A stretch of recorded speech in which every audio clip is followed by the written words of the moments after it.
Kamusta mga amigo? So panibagong vlog na naman. Itong vlog na to ay meron tayong i-review na item.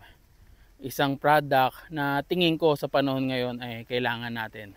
Kailangan ng sambayan ng Pilipino o siguro mga Pilipinong gustong makatipid sa kuryente. Itong item na to ay game changer talaga pagdating sa ganitong produkto. Ito ang Bluetti EB55. So itetest natin kung ano-ano yung mga pwedeng paggamitan niya. So bago yon, dito muna tayo sa bahay at subukan natin kung saan siya pwedeng magamit. Magagamit mo din siya sa mga appliances ninyo sa bahay. Tulad ng electric fan, plancha, sa TV, air cooler, at madami pang iba. Charge kami ngayon, walang kuryente. Run out. Ayan. Wala ting fan. Ayan. Nasa bundok kami. Nasa bundok kami banda kaya medyo nawala ng kuryente ngayon. At ito 1, 2, 3, 4 5 phone, 2 maliit na fan, tapos isang power bank. So ginarge namin dito sa bahay at sa outlet. Kaninang 6 PM. So 9 na. Mga ano siya, 3 hours. Malapit na ma-full charge siya. 3 hours ma-full charge na siya. 9 puno na siya. Hindi na siya nagpapasok ng kuryente. Tapos nag-green yung charger, yung adapter charger. 3 hours lang, full charge na. Game changer talaga tong gantong item. Isipin nyo na lang kung gaano siya kaliit at gaano to katahimik. Compare mo dun sa mga luma at dating mga power generator na malalaki at maiingay. At dito pa lang sa item na to, compact na siya. Marami ng mga output na pwedeng saksakan. Ito ay Bluetti EB55 na 700 watts. Merong 4 na 220 volts. 4 na USB Type A at isang Type C. Nasa itaas kanang bahagi ang input charging port. Sa kaliwa naman ang 12 volt cigarette port at sa gitna ang display screen. Sa likod naman niya ang LED light na may SOS. At sa taas ang wireless charging. Isa sa mga nagustuhan ko sa item na to, bukod sa makakatipid ka sa kuryente, ay sa liit niya. Pwede mo siyang dalhin kahit saan. At kung sakaling mawalan ng kuryente sa bahay nyo, meron ka na ring backup. Makakatipid ka ng kuryente pamagitan nito, mga power station na to, dahil pwede itong isaksak o kumuha ng kuryente through solar. Meron ka lang solar panel, kuryente mo libre na. Kailangan mo lang ng init ng araw. Isipin mo, everyday gagamitin mo siya. Isasaksak mo dito yung mga cellphone mo, ibang mga gadget, ganang makatipid ng 500, 1,000 o masigit pa sa loob ng isang buwan. Panigurado marami din nangangailangan nito, lalo na yung mga nakatira sa isla, yung limited lang yung kuryente nila, ganon. At kung siguro negosyante yung pag-iisip mo, di ba? Pwede magkaroon ka nito tapos magpapabayad ka pag nagcha-charge sila ng mga gadget nila. Tips lang. At ginawa nga talaga ito para sa mga outdoor activities nyo.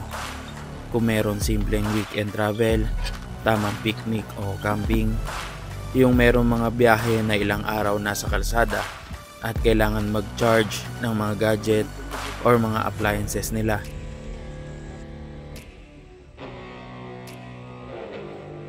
Lalo na sa amin na mahilig mag-car camping, van life, hindi bababa sa 3 araw kung kami ay umalis.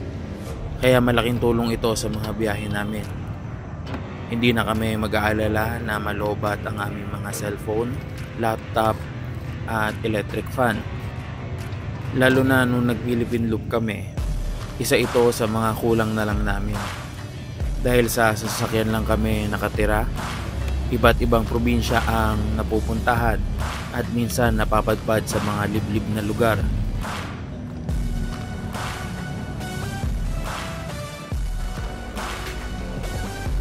Halos kasing laki lang siya ng mga radyo at speaker, kaya madali lang siyang mabitbit kahit saan. Saktong-sakto sa mga simpleng gala at tampisaw sa ilog at quick rides.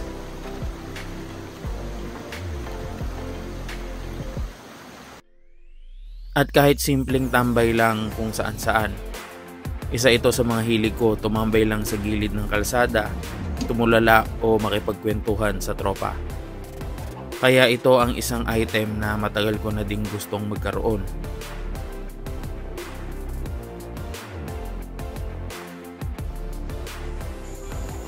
At dahil nga sa maliit lang siya, ay kasyang-kasya siya sa mga U-box compartment ng ating mga motor. Madali lang madala sa ating mga rides, lalong-lalo na sa mahilig mag-camping o moto-camping.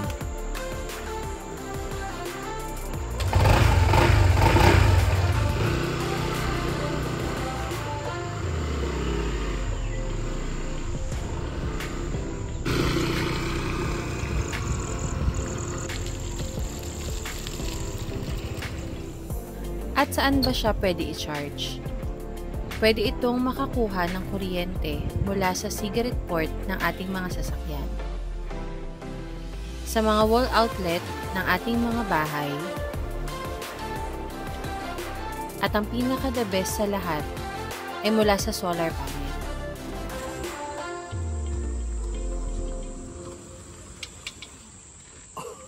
Try natin ngayon tong e-bike kung pwede sa Bluetti.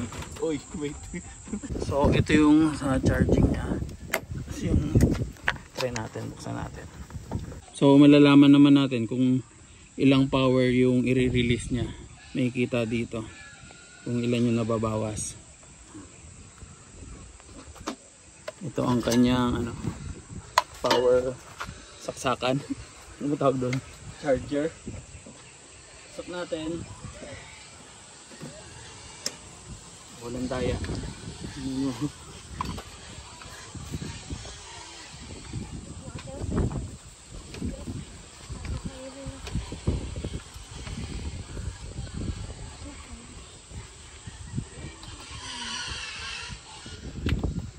Napit na ba? Ayun, nag-charge. Digit nag-charge. Ayan. So makikita nyo, 28 watts ang nababawas. So nag-charge nga.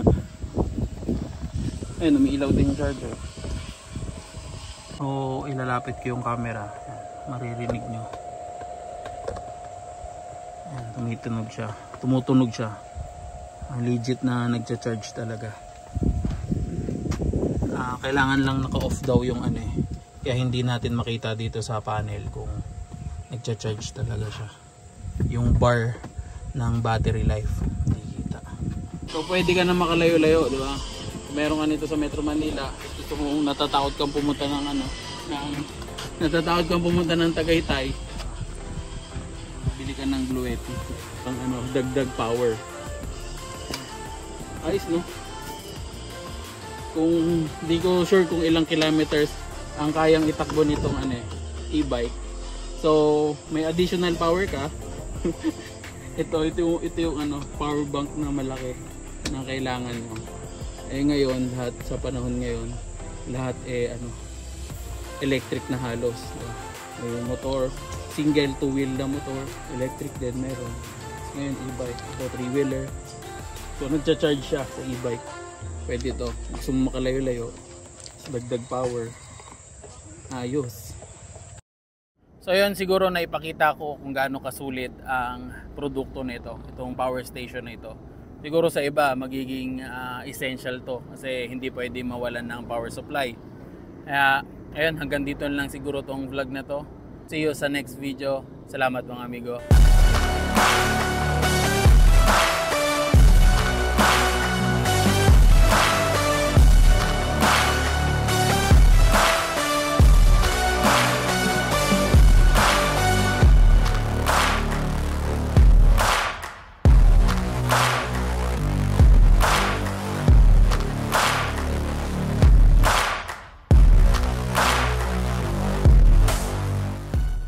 keep hustling.